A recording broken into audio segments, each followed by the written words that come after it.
Good evening everybody, and a very warm welcome from the Laithwaite Community Stadium. It is rearranged FA Trophy action here tonight.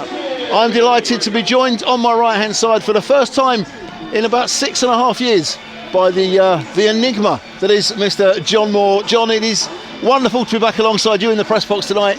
It is wonderful to be back here at the Laithwaite Stadium. Never really get them going, and he ended up leaving. One time it looked like they might survive, but unfortunately they got relegated.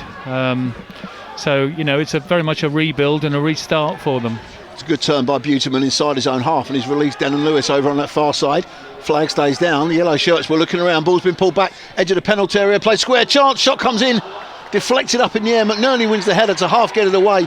Some half-hearted appeals for a penalty there inside the Havant penalty area, but the referee has stopped the game anyway for a head injury. But it was a great ball forward, John, by Harry Buterman over to that left-hand side. Lewis, maybe not the ball that we were all expecting to come into the box. He sort of pulled it back to the edge of the penalty area, didn't he? In central defence. I think he gets a lot of flack, really, and yet he's played out of position in midfield. He's not really a midfield player. Just seems to be playing on the right-hand side of the defensive three. Woking have made inroads here. They're inside the area. Great chance. Played square across the goal. And it really should have been touch time. It was a bursting run forward down the left-hand side. And the ball across, I think, was just too far ahead of Matt Ward. He's not the biggest, and he was stretching and couldn't get anything on it. Placed tonight as well as other games, of course, in the FA Trophy. And we'll try and keep an eye on those as best we can. The game at Forest Green, though, postponed. Forest Green versus Dagenham and Redbridge, postponed. But there are other fixtures. Fylde are playing Ebbsfleet Field. Just over 9 minutes played. First real opportunity to get the ball into the danger area. McNerney tries to get around it, gets a touch. Jääskeläinen makes a save, but he can't keep out the second effort. And the visitors have the lead. Joe McNerney making a real nuisance of himself as the ball was played in from the left-hand side. Jääskeläinen at full stretch across the goal, but he couldn't keep out the second effort. And Havant and Waterlooville with their first real attack, John. And as I mentioned, their first opportunity to get the ball into the danger area. They did just that. And the visitors have themselves a throw that they've worked to Atangana. He tries to slide it forward. Lewis gets it up towards the halfway line. Intercepted. Picked up just inside the Havant half of the field, and the ball's played out to that left-hand side for Walker, who plays it square, and here's a chance! And Woking are back on level terms almost immediately. And we have 2 goals inside the opening 11 minutes. And Jermaine Anderson slides it in after some great work by Denon Lewis over on the left-hand side. And it was an excellent goal as well. Matty Ward started it with a run right down the middle, slaloming past defenders, played the ball out to Denon Lewis. He did all the right things, got his head up, put the ball across the box, and it was a tap-in for Anderson at the far post. BBC Radio Surrey. 15 minutes played, though, here at the Laithwaite. Akinola pings a long ball out towards that far side where Denon Lewis gets it nicely under control. An opportunity to stretch his legs and try and get the run at Stanley over on that far side. Gets the ball into the box. Little layoff. Opportunity of a shot. Blocked out. Breaks on the edge of the box. Anderson gets it onto his left foot. Takes the shot. It spins up in the air. Haven't quite cleared it. Ball breaks on this near side now for Walker. Gets it back to Judge. Pings it into the box. Great ball. And a tremendous save by the keeper. The ball has stayed in play, has it? Yes, it has. And Atangana in the end. Frantic passage of play, John, as a couple of chances there for Woking, and suddenly breaks 10 yards or so inside their own half of the field, and they come forward, and the ball is played across from Seeger out to that far side. A little bit of space on the right hand side of the box, pulled back. Seeger drives it again. It takes a deflection. He didn't really catch that one. I've seen him make many times here at the Laithwaite Stadium, and I saw him make it many times at the Broadfield Stadium as well, of course, the home of Crawley Town, where Joe moved to after he left Woking for the first time. Here's the ball in field. Seeger tries to turn just outside the box, plays it to the right-hand side. Opportunity of a shot, and it flashes across the goal. Once again, though, just a little bit too much space for Maloney to be found on the right-hand side of the box. Now, let's hope they defend this corner better. Yeah, better than they did that free kick, and keep an eye on Joe McNerney. Well, he's loitering in, the former Woking man, and the ball is played into the penalty area. Nobody can quite get a touch. Atangana tries to turn it, dribbles wide of the post. It goes out of play for what the referee indicates is going to be a goal kick. Joe McNerney just having a little bit of a question with the referee, Mr. Wager. You're supposed to sort of flash cards around and things, aren't you? But I'd forgotten your love for the officials, John. I'd forgotten all about that. Here's Leahy just outside the box, slides it forward. Ward goes in on goal. Double opportunity, the ball finds the back of the net eventually. Woking take the lead. Ball spun up in the air, Leahy went through, goalkeeper came out to make a brave save at the feet of the Woking substitute. It spun up in the air, he got a second opportunity. It seemed to take another deflection on the way, but certainly Woking, with almost 36 and a half minutes on the clock, have taken the lead. The first opportunity should really have been buried, and they were slightly fortunate. He got another go, but 2-1 it is, and let's hope Woking can settle down a bit now. Hands over it. 44 and a half played. 4 additional minutes is what we're going to get.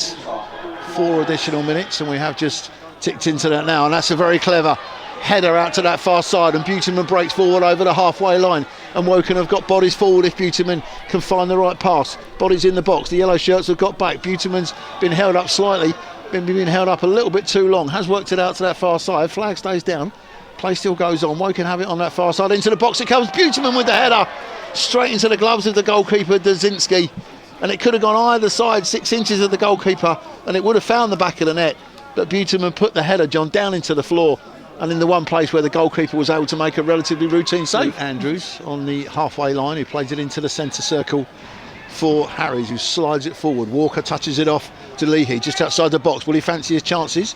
Just jabs it out to the right hand side for Ward. Has an overlap down the right hand side. Ward gets it back inside the penalty area, drives it goalwards, and it flashes across the goal and just flies wide of the post. And we've said again that the next goal really is all important. Yeah. And it's slid forward to Leahy by Buteman, and he drives it goalwards, and it flashes wide of the post, and that's twice in the space of about the last 2 minutes, John. He's taken up a decent position in what I call good old-fashioned inside right position, of converting that if they do get the opportunity. Woking still holding on though. Andrews battling away with Dockrell. Ball breaks here for Lewis. Slides it forward to Leahy, tight on this left-hand side. The number 29 cuts in field, plays it forward to Lewis, escapes the attentions of his defender, running into the box then, and Lewis drives it near post, and that could well be the goal that wraps up things here tonight for Woking to progress in the FA Trophy. He got away from the attentions of Stanley, Denon Lewis, and in the 73rd minute Woking have a 2-goal cushion, and that could be the goal, as I say, that decides things for tonight. We talked about it a couple of moments ago, and Denon Lewis has it, and the scoreboard suddenly looks a lot more healthy, John.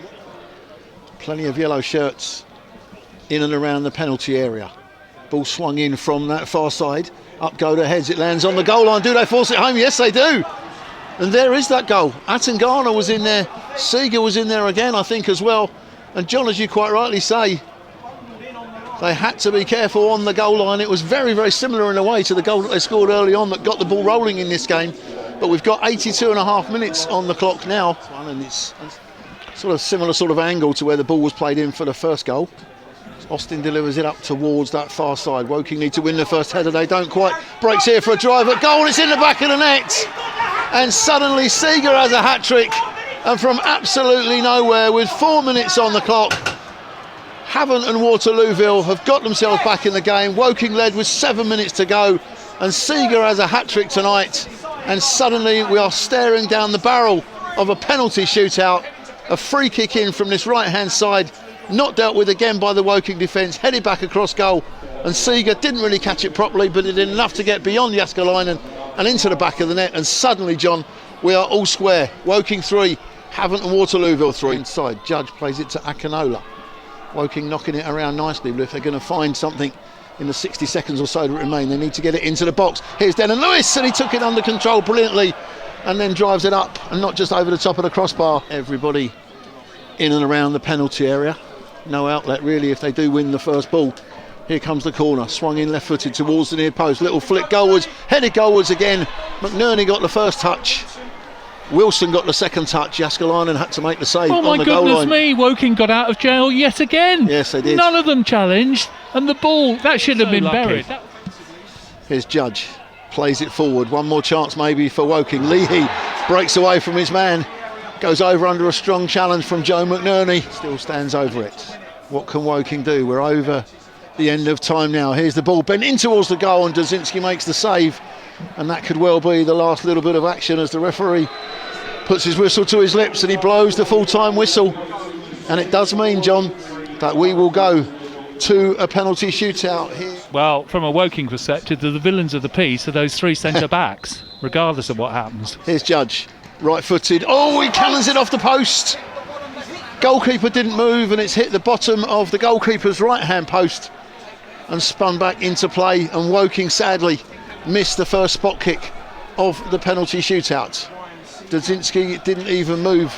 Seeger, the number 9, up against Jääskeläinen, right-footed, goes pretty much right down the middle, and the visitors take a 1-0 lead after one spot kick each in the shootout. Seeger, you feel, John, with the hat-trick that he got in the 90 minutes, was never really going to miss, was he? No, he wasn't. He was brilliant with confidence. You have to say it was an excellent penalty. And as John quite rightly says, absolutely vital that he finds the back of the net. Left-footed from 12 yards, up against Dudzinski. Andrews slides forward and goes low into the goalkeeper's left-hand corner. Goalkeeper went the right way. A little bit unfortunate maybe not to get something on it. But Woking are on the score sheet in the shape of Andrews. And it's one apiece, but Havant have the extra penalty. Now I think he'll go for placement, but we'll wait and see. Here he comes now from 12 yards, and Jääskeläinen keeps it out. And Bradbury misses. Great save by Jääskeläinen in goal for Woking to his left-hand side. And we are all square, John, after two penalties apiece, you have to say. Great save by Jääskeläinen. Yeah, it was a great save. You know, it wasn't really the best of penalties, though, was it? Cian Harries to try and put Woking whose 2-1 ahead. Whose last penalty was woeful. This one's good though. Dudzinski goes one way, the ball goes the other, and Harries finds the back of the net. And just a little bit of gamesmanship as well from the Woking number 4, just holding on to the ball slightly. Up against Jääskeläinen, who saved the one from Bradbury a moment ago. Maloney hammers it into the top corner. I thought for a second that was going up and over the top, John, or at the very least against the bar. I thought it was a Chris Waddle penalty, to be honest with you. It was going to land on the moon. Spot kick number 4 for Woking. 2-2 at the moment after 3 penalties per side. Gorman goes into the top corner again, the opposite top corner to where Maloney went a few moments ago. But you can do no more, John, than stick the ball in the back of the net. No, it was a decent penalty. Austin from 12 yards. Short run up for the number 3, up against Jääskeläinen. Jääskeläinen pushes it away, goes to his left-hand side exactly the same way that he did against Bradbury. And Woking need to just score this final penalty kick to progress in this FA Trophy tie. He didn't move too early. It was a decent night, but as I say, any penalty save is decent in my book. Come on, Matt Ward, put us out of our misery, please. Just needs to score. The Woking number 17 from 12 yards. Steps forward now, right-footed, and in the back of the net it goes to the goalkeeper's right-hand side. And Woking win the penalty shootout by 4 goals to 2. They made a real mess of things during the course of the 90 minutes, but they have redeemed themselves in the penalty shootout despite missing the first one. And Matt Ward scores the decisive goal from 12 yards, John, and eventually Woking progress into the next round.